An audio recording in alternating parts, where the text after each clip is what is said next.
Makiseh ditemukan di rumah sekitar pertengahan Mei 2025. Tiba-tiba ada di dapur ketika istri saya sedang masak. Kita heran ada kucing bagus tiba-tiba masuk rumah.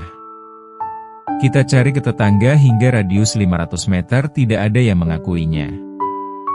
Akhirnya anak saya nomor 2 Jalu memutuskan untuk mengadopsinya. Waktu berjalan. Semua seisi rumah, istri saya Tamalia, anak-anak saya yang di rumah, Jalu dan Zahra, juga adik kandung saya dia sangat menyayangi Makiseh. Juga anak pertama saya Sita, suaminya Aji dan cucu-cucuku Senja dan Albizar, sangat senang dengan Makiseh. Juga anak bontot saya Raffi yang kuliah di Karawang. Bila malam tiba ia tidur bersama bergantian. Kadang, ia tidur bersama saya. Jalu. Istri saya atau kadang bersama Zahra atau di kamar adik saya di lantai atas. Dia kadang seperti tahu istri saya capek kerja seharian di rumah. Tiba-tiba, dia naik ke tubuh istri saya dan memijat-mijatkan kakinya. Dia hanya makan makanan khusus kucing, tidak menyukai masakan buatan manusia, walaupun lauknya, daging, ikan juga ayam. Maka dari itu kita aman apabila kita makan.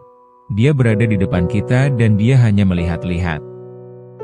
Dia kucing yang penakut, jangankan tikus besar curut dan kecoa pun takut. Di rumah dia hanya keluar sebatas teras rumah dan tembok pagar, karena di depan rumah banyak kucing liar yang besar-besar. Kotorannya pun kita tidak pernah menemukannya dan di mana dia membuang kotoran kita enggak ada yang tahu. Suatu hari Makiseh tidak ada di rumah. Sekitar 1,5 hari barulah tetangga melapor kalau dia ada di taman di rumah tetangga.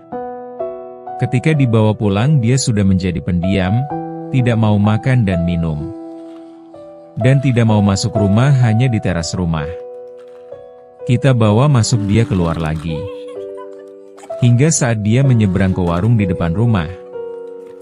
Kita paksa masuk. Terus dia malah pilih tidur di lantai kamar mandi. Kita paksa lagi masuk tidur di tempat tidur. Dia muntah-muntah. Ternyata dia tidak mau masuk rumah karena dia sering muntah-muntah. Pemilik warung depan juga cerita, buang kotoran enggak pernah, cuma muntah-muntah saja. Mungkin dia tidak mau menyusahkan, kita harus bersihkan muntahnya. Makanya dia pilih tidur di luar. Sampai 4 hingga 5 hari tidak mau makan dan minum dan tidur di depan rumah. Hingga suatu hari saya sedikit telat pergi ke masjid untuk sholat zuhur. Saya terburu-buru tidak melihat keberadaannya di sekitar rumah. Dan ternyata dia tidur di tengah jalan di atas polisi tidur, di tengah-tengah antara rumah dan masjid.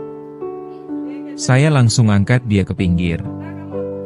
Dengan niat setelah selesai sholat zuhur saya bawa pulang.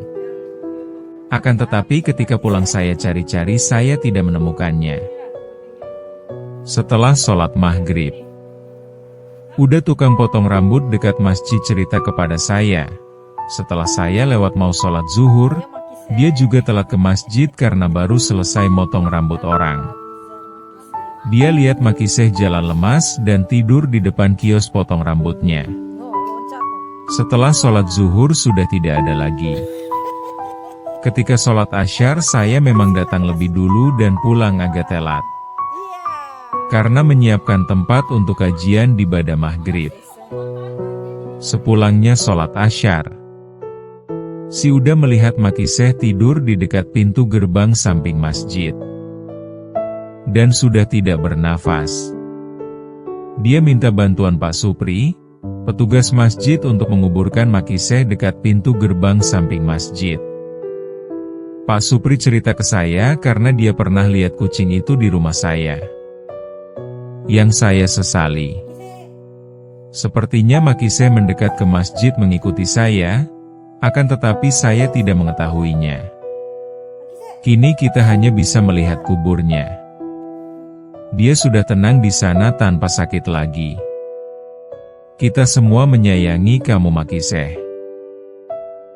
Maafkan kita tidak bisa merawat kamu dengan baik.